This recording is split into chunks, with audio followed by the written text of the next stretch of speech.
Hey guys, Brad Danger here, and a stock Corvette ZR1 will out-accelerate, out-brake, and out-corner a Lamborghini Huracán in almost every number that matters, and Lamborghini still gets to call itself a supercar company while the Corvette gets called quick for an American car. I mean, guys, explain that to me. I'll wait. Actually, don't wait, because you can't, because it doesn't make sense, and that contradiction is exactly why we're doing this video. So, like, subscribe, go to winthisIdealCar.com to get entered to win your dream car plus cash, and I found a thread where somebody asked one simple question: what actually makes a car a supercar? I figured that'd take 5 minutes to sort out. It did not take 5 minutes, guys, because it turned out nobody on planet Earth agrees on this, and every single rule people throws out gets murdered by some car within about one sentence of them typing it. So let's go through the actual candidates, because I think we can land on something real by the end of this, instead of just yelling at each other in the comments, which, let's be honest, is also going to happen either way. Okay, and real quick, here's the deal. Bigger prize, shorter timeline, you are going to love it. We already have given someone their choice of a Shelby GT350 or a Mark V Supra. Before that, we gave away a Bayside Blue flame-spitting R35 GT-R. Plus, we've given away $100,000 cash. But this next giveaway beats them all. So, links pinned in the first comment. Go tap it, sign up, and go check out the past winners, because your name could be drawn next. Now, back to the show. So, the first candidate, the obvious one, horsepower. It doesn't hold up anymore, guys, and it's not even close. There was a stretch where 500 horsepower meant something. Now, a 3-row luxury SUV with heated seats for 7 people can make that while your kids fight over a table in the back. A Tesla Plaid will rearrange your spine in a straight line, and it costs about the same as a nicely optioned pickup truck. If raw horsepower made something a supercar, half the parking lot at a suburban Whole Foods would qualify, and nobody actually believes that. While we're throwing out the easy ones, 2 seats and an exotic badge don't work either. And you can knock both out in one breath. Plenty of things with a badge that costs an extra $100 grand to say out loud are just decent looking sports cars underneath. And plenty of 2-seaters are just a Miata with a bigger price tag and worse visibility. A logo has never once changed what's bolted to the chassis. If badge alone made something exotic, every dealership with a prancing horse on the sign would be selling nothing but supercars, and half of what they actually move is a comfortable Grand Tourer coupe wearing an expensive costume. Second candidate, and this is the one that started the whole Corvette fight: price, or more specifically, the idea that a real supercar can't have a cheap trim sitting underneath it. The argument goes that a Bugatti or Koenigsegg starts insane and stays insane. There's no budget Chiron with cloth seats and 4 cylinders. The whole lineup exists at the top and nowhere else. Fine, guys, I get the logic, but apply the same rules to the Corvette and suddenly the ZR1 gets disqualified purely because the Chevrolet also sells a base model and can option with an automatic and cloth seats for 40 grand. Which means the engineering under the ZR1 didn't change, the carbon parts didn't get removed, the power didn't drop, but it loses its membership card because a completely different car happened. That's not a rule about the car, that's a rule about marketing, and I'm not letting marketing decide this one for me. Third candidate, and this one got a real double standard buried in it: trim level. People will tell you a base Porsche 911 is a sports car and a 911 Turbo is a supercar. Same shell, same badge, just different letters on the trunk. Nobody does this with any other car on earth. A Mustang EcoBoost is a pony car, a Mustang GT is still a pony car. Ford does not hand you the keys to a dark horse and tell you, congratulations, this is now technically a Lamborghini. But somehow Porsche gets to cross an entire category boundary by adding 2 letters and a wing, and everybody just nods along like it's normal.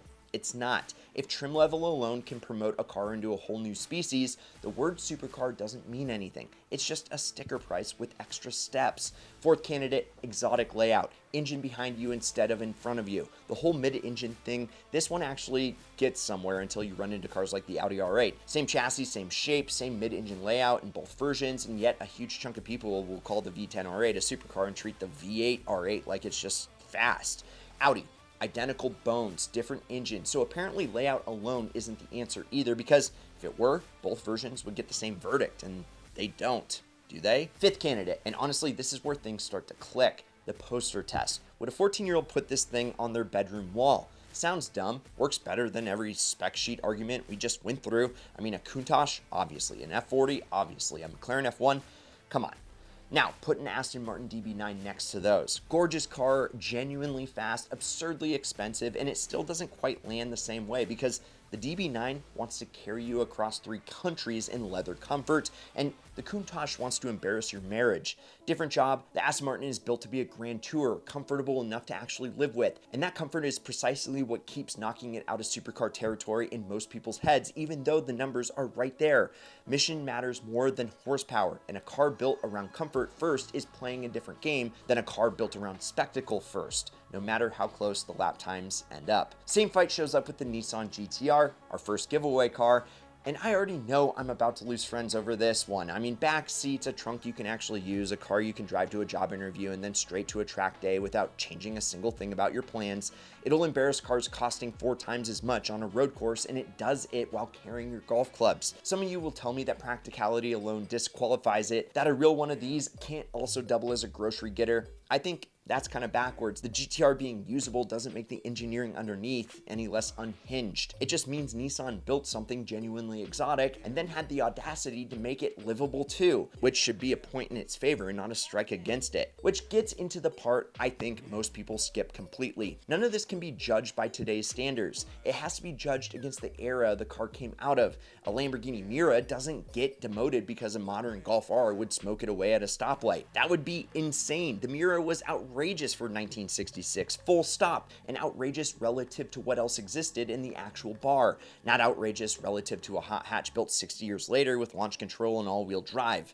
Same logic applies to a Countach getting embarrassed by basically any modern hot hatch. Doesn't matter. Supercar status gets locked in based on what the car represented when it showed up, not whether it can still win a stoplight fight against cars that didn't exist yet. And this cuts both ways. It also means a brand new performance sedan crushing lap times that used to belong exclusively to exotics doesn't automatically earn supercar status just by trespassing on old territory, because it never had the layout, the rarity, or the spectacle to begin with. Performance got democratized over the last 20 years. The theater around it didn't. And that gap is exactly where most of these online arguments live. And this is why hypercar isn't its own separate species. It's just the top shelf of the same category. People love saying a Bugatti Chiron isn't a supercar, it's a hypercar. Like that's some kind of demotion or promotion into a different universe. It's not. A square is still a rectangle. A hypercar is what happens when a group of engineers look at a normal supercar and decide it wasn't financially irresponsible enough yet. Same DNA, same mission, just cranked up until the price tag needs an extra comma. A Pagani or Rimac isn't playing some entirely different sport than a Ferrari 458. It's just further down the same road, past the point where most manufacturers are physically or financially capable of following. Now here's the car that breaks basically every rule we just built and somehow still ends up universally accepted as a supercar anyway. The Lexus LFA. I mean, front engine, not mid-engine, which torches the layout argument completely. Doesn't matter. 10 cylinders, screaming masterpiece, carbon fiber tub built by a company that never built anything like it before or since, except the GRGT. A production run so small that most dealers never even saw one, and a price tag that made zero financial sense for what you actually got. Nobody cross-shops an LFA with a Camry just because they share the same badge on paper. It passes every gut check that actually counts. Exotic engineering, absurd rarity, a spectacle so complete that people still talk about the sound it made on a cold start a decade later, and it does all of that without a mid-engine layout, without a famous Italian badge, and without needing to be the fastest thing in a straight line. So here's where I actually land on this, and I think it holds up better than any single rule we tried and broke in the last 4 or 5 minutes. A real supercar needs 4 things at the same time. Not one of them, all 4. It has to be genuinely exceptional for the era it was launched in, not just quick by the standards of a decade later. It needs some kind of exotic engineering or design choice that separates it from a normal performance car, an unusual engine, unusual construction, something under the skin that isn't just a turbocharged version of the family sedan. Performance has to be the actual reason the car exists, not a side effect of chasing comfort or cargo space or seating for the in-laws. And it needs spectacle, the completely subjective, completely real thing where people stop what they're doing and look at it, because horsepower on a spec sheet has never once made a 10-year-old drop his ice cream cone, but the right car rolling past absolutely will. Which brings me back to the Corvette ZR1, because I told you I'd get there. It clears the performance bar without a doubt. It clears the exotic engineering bar with a flat plane crank and enough carbon fiber to worry an insurance adjuster. It exists purely to be fast, then carry groceries, and if you've ever stood next to one in person, you already know it clears the spectacle test too. The one thing working against it is the fact that a completely different, cheaper Corvette happens to share the 3 letters on the trunk lid, and I'm not letting a badge sitting on some other car in the lineup override everything the actual machine is doing. Chevrolet built a supercar and then, for some baffling internal marketing reason, decided to sell it next to a rental spec version with a different engine. That's on Chevrolet's org chart, not on the ZR1's engineering. So guys, that's the answer, or at least the closest thing to one that survives contact with actual cars instead of falling apart the second somebody names an exception.